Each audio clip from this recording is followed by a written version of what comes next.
তৃণমূল আজও বলছে বহিরাগত হটাও রাজ্য বাঁচাও, কিন্তু তফাৎ আছে। ইউসুফ পাঠান আজকে আমাদের ক্যান্ডিডেট, কীর্তি আজাদ আজকে আমাদের ক্যান্ডিডেট। কিন্তু আপনি বলুন, ইউসুফ যদি জিতে এমপি হন, কীর্তি আজাদ যদি জিতে এমপি হন, এরা দুজনেই কার নির্দেশ পালন করবে? মমতা বন্দ্যোপাধ্যায়, তিনি এই বাংলার। অর্থাৎ কীর্তি আজাদ এবং ইউসুফ পাঠানের রিমোট কন্ট্রোল মমতা ব্যানার্জির হাতে। কিন্তু সুকান্ত মজুমদার, শুভেন্দু অধিকারীরা যদি জেতেন, তাহলে তাদের রিমোট কন্ট্রোল থাকবেন গুজরাটে বসে থাকা নরেন্দ্র মোদীর হাতে। অর্থাৎ নরেন্দ্র মোদী তাদেরকে নিয়ন্ত্রণ করবেন। আমাদের বক্তব্য হচ্ছে বহিরাগত তত্ত্ব এটাই যে বাইরে থেকে কেউ ক্যান্ডিডেট হলো কিনা সেটা ফ্যাক্টর নয়, বরং তাদের নিয়ন্ত্রক শক্তি কারা।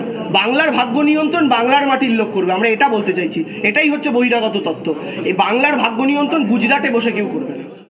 নন্দীগ্রামের জানকীনাথ মন্দিরে পুজো দিয়ে, শামসাবাদের মাজারে চাদর চড়িয়ে এবং নিমতৌড়িতে দেয়াল লিখে তমলুক লোকসভা কেন্দ্রে প্রচার শুরু করলেন তৃণমূল কংগ্রেস প্রার্থী দেবাংশু ভট্টাচার্য। প্রথম দিনের প্রচারেই রাজ্যের বিরোধী দলনেতা শুভেন্দু অধিকারীর বিধানসভা নন্দীগ্রামে প্রায় 7 থেকে 8টি কর্মসূচি করলেন তৃণমূলের এই মুখপাত্র।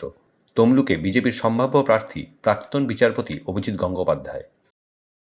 উনি বলেছেন যে বিজেপির আসন বাড়তে পারে, এইটা প্রশান্ত কিশোর বলেছেন। এবার আমি একটা কথা বলি, প্রশান্ত কিশোর এখন আমাদের দলের সঙ্গে যুক্ত নন, তিনি আইপ্যাকের সাথেও যুক্ত নন। প্রশান্ত কিশোর একটা আলাদা এন্টিটি। এখন আমরা তো জানি না তিনি গোপনে এখন বিজেপির সঙ্গে কাজ করছেন কিনা, ফলে তারই মন্তব্য হতেই পারে। আমি আপনাদের বলছি, রেকর্ড করে রেখে দিন, 19-এর থেকে তৃণমূলের সিট একটা হলেও বাড়বে, আর 19-এর থেকে বিজেপির সিট একটা হলেও কমবে। দেখুন, এই বন্ডের তথ্য যদি সামনে আসে, তাহলে অনেক কিছু দুধ কা দুধ পানি কা পানি হয়ে যাবে। এই বন্ডের টাকা আমরাও পেয়েছি তৃণমূল দল হিসাবে, কংগ্রেসও পেয়েছে, সিপিএমও পেয়েছে, সব দল পেয়েছে। কিন্তু ভারতীয় জনতা পার্টি যে হারে পেয়েছে, ইডি রেড করাচ্ছে কোম্পানিতে, সিবিআই রেড করাচ্ছে কোম্পানিতে, সিবিআই রেড বন্ধ হয়ে যাচ্ছে, তারপরে দেখা যাচ্ছে সেই কোম্পানিগুলো বিজেপিকে ফান্ডিং করছে। এর উৎস কি, এগুলো জানার দরকার আছে। লোকসভায় আপাতত করার মতো জায়গাতে নেই স্লোগান, তবে আগামী বিধানসভায় অবশ্যই আসবে। 21-এ খেলা হয়েছে, আর খেলা হবে, স্লোগানটা কিন্তু এবারের ক্ষেত্রেও প্রযোজ্য। ক্রিকেট খেলায় প্রথমে ব্যাটিং করলে পরে বল করতে হয়। মমতা ব্যানার্জি 2021-এ ব্যাট করেছেন 215 নট আউট। এবার আমাদের তৃণমূল কংগ্রেস কর্মীদের বল করতে হবে, কারণ এবার বিজেপি ব্যাট করতে নামছে। আর এ রাজ্যের মাটিতে বিজেপির 18 প্লাস তমলুক কাতি 20টা উইকেট আছে। আমরা বল করে বিজেপির 20টা উইকেট ফেলবে আমাদের কর্মীরা, সেদিন গিয়ে খেলা শেষ হবে।